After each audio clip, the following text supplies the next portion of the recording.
So we're focusing on step 6 today in yoga and the 12 steps. That's basically our theme as we're going through these satsangs. And step 6 is about a readiness and a receptivity to change. The step reads that we are entirely ready to have God remove all these defects of character. I'll read actually this is from AA's 12 steps. We are entirely ready to have God remove all these defects of character. So I think that's just what I said. And really what happens as we're practicing this and exploring it in both the 12-step community, but in the yoga world, and we're looking at bringing these two together, is what does it mean to be entirely ready? One of the things I appreciate, it's kind of in a beautiful way that whatever class I'm teaching or focusing on, I will, probably not surprisingly, but notice how many things support that subject. So this morning I was watching a talk that a satsang Shanti gave on Saturday, a Q&A. And the very first question that was asked was really about working with challenges and what's the difference between suppressing something and really being able to release it, which is very much the topic. And Shanti gave a beautiful answer. So I encourage you, if you feel intrigued, to go there and listen to that talk. So what we're looking at with entirely ready is often we feel daunted by that idea.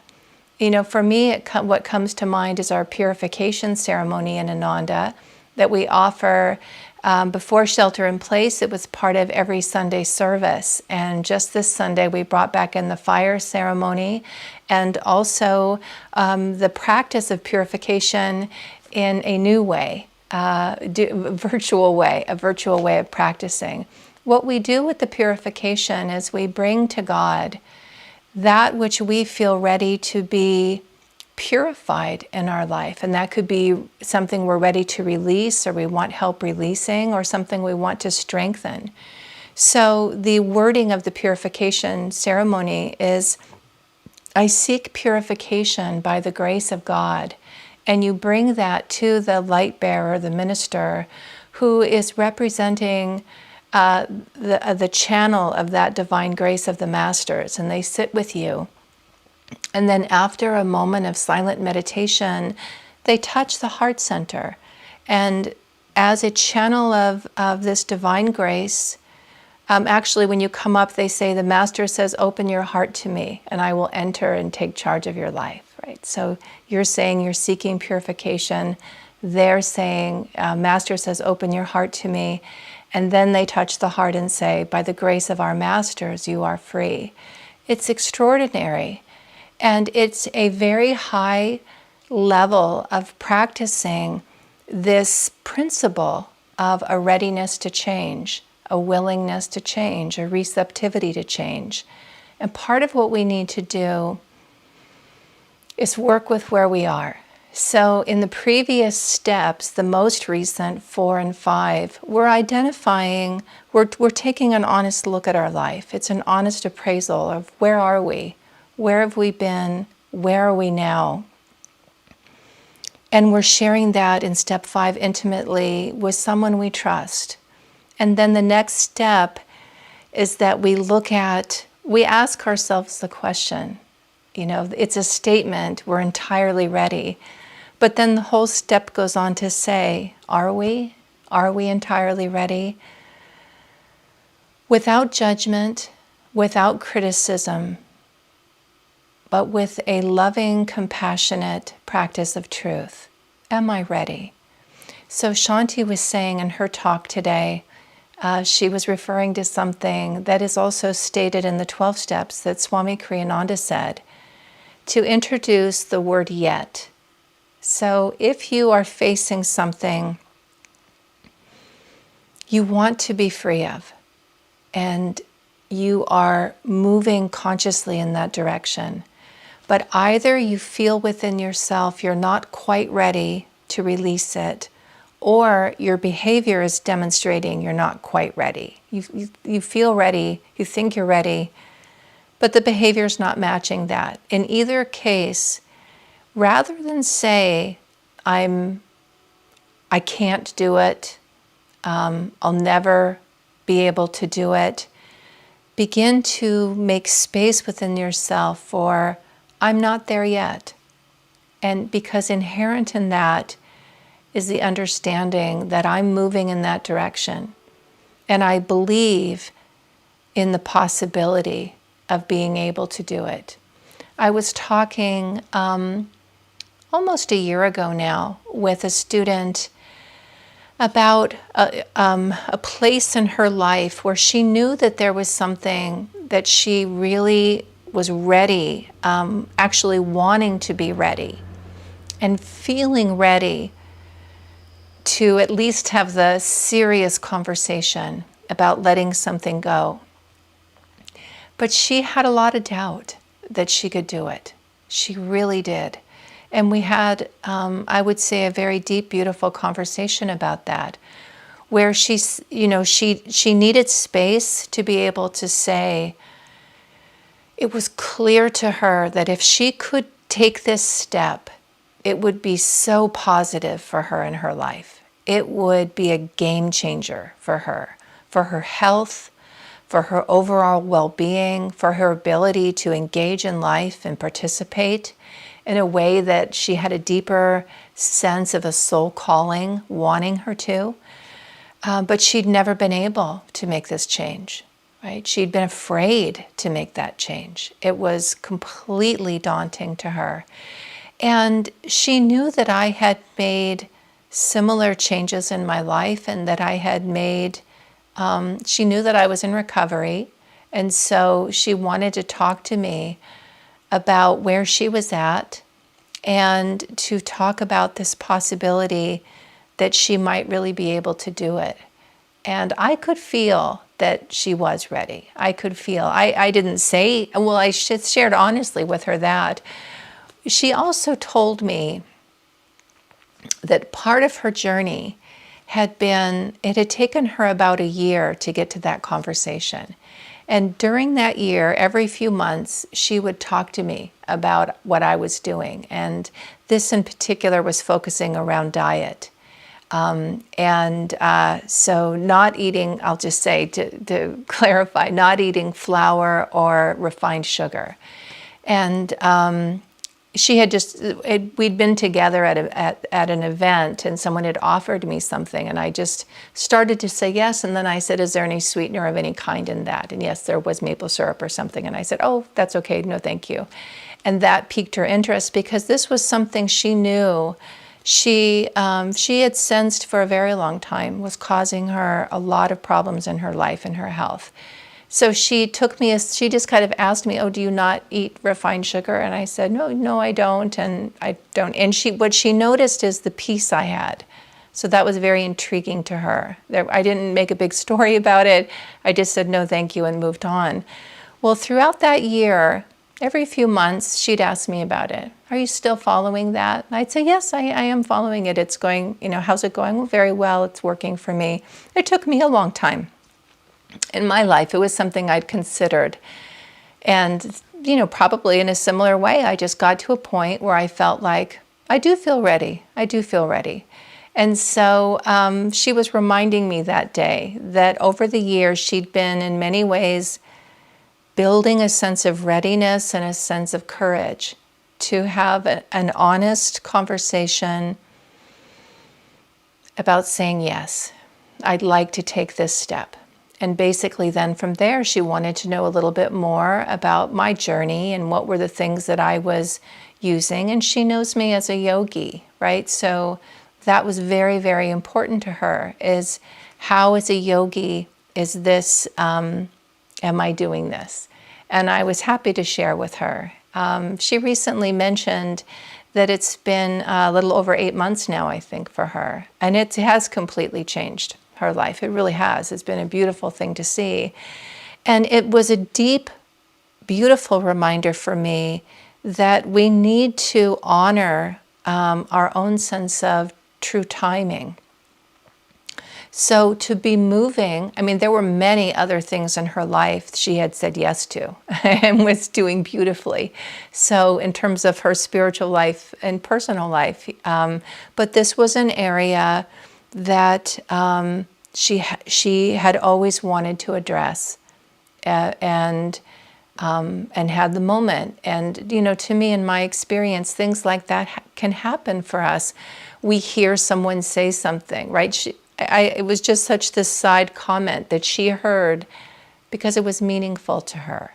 And that's, to me, part of how the universe supports us in our journey. So this practice of readiness and receptivity, I was reflecting on something that Yogananda did. He was said to have done at every one of his talks, his public talks, and we say this, a version of this at the beginning of Sunday service. He would say, "How feels everyone?" Right? And the group would respond, "Awake and ready." Right?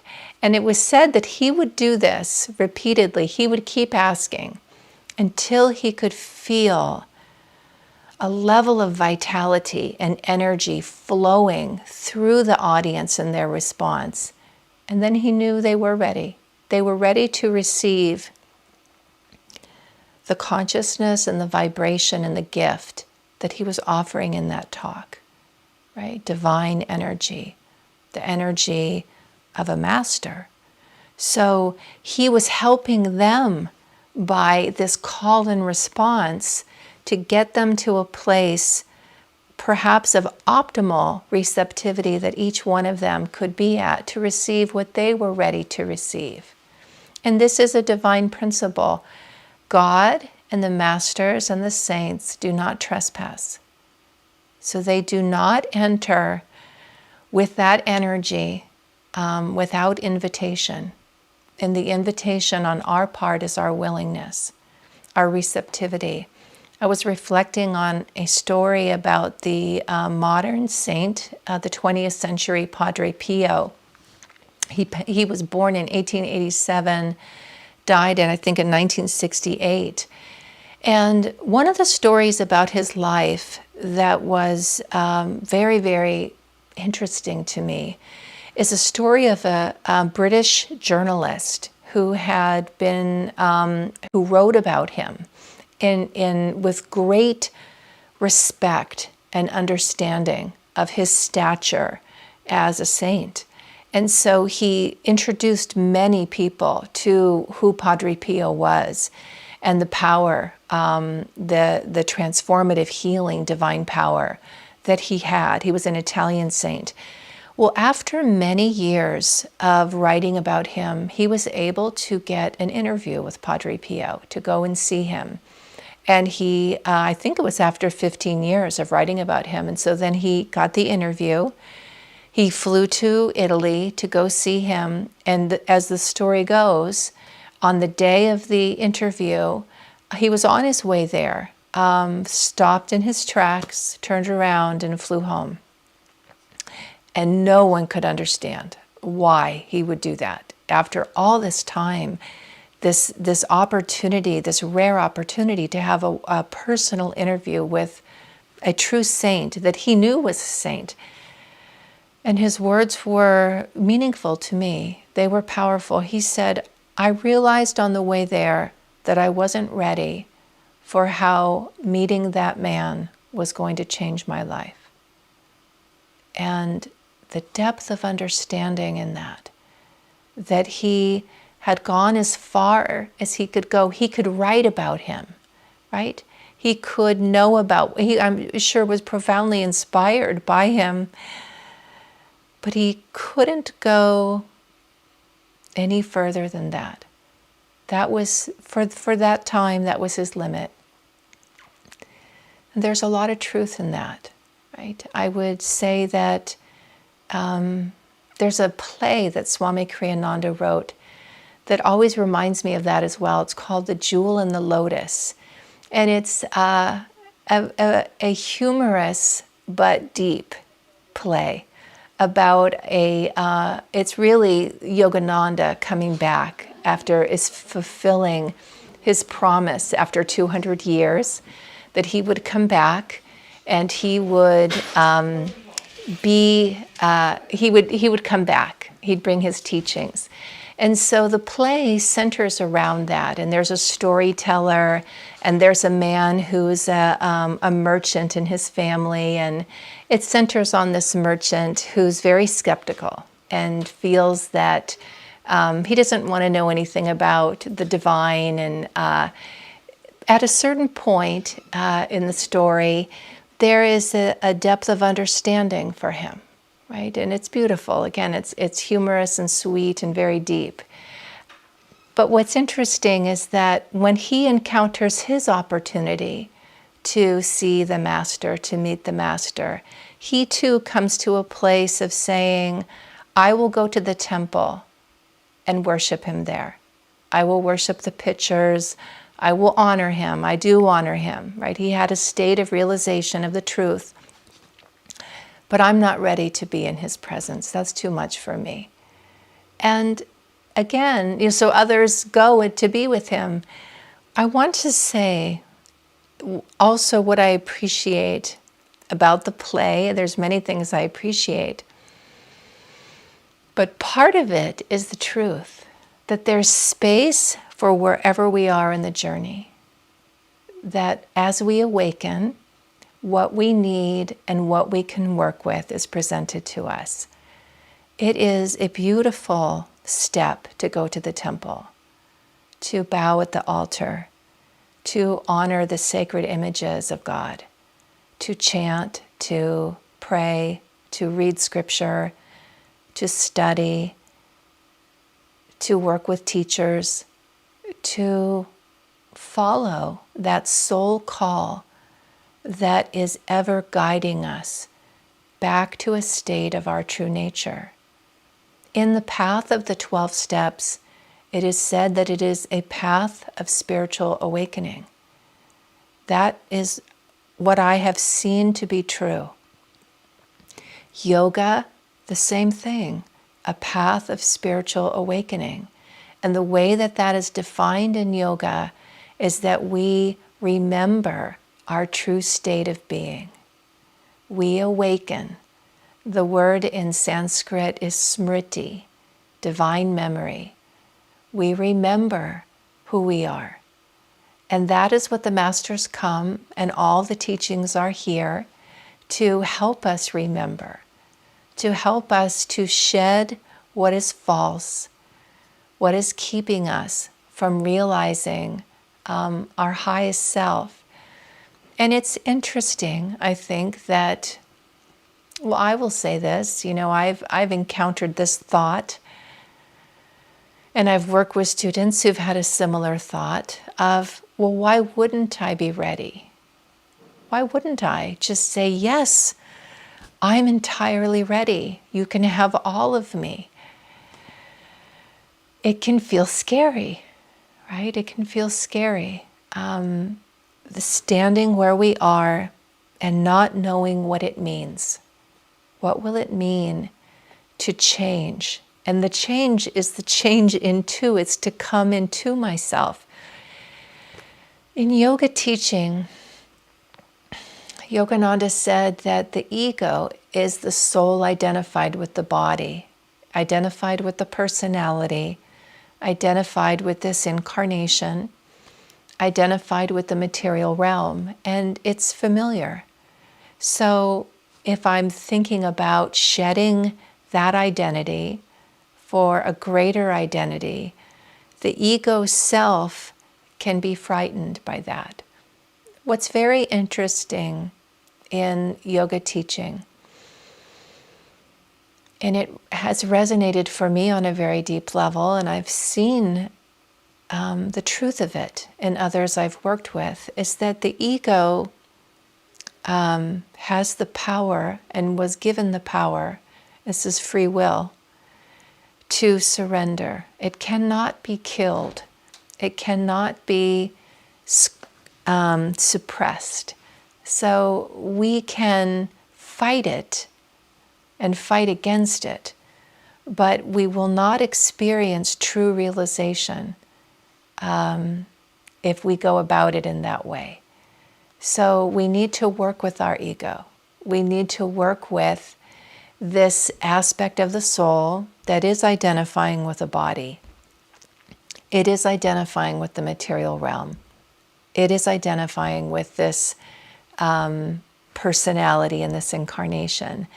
And to work with that level of understanding and move beyond it, right?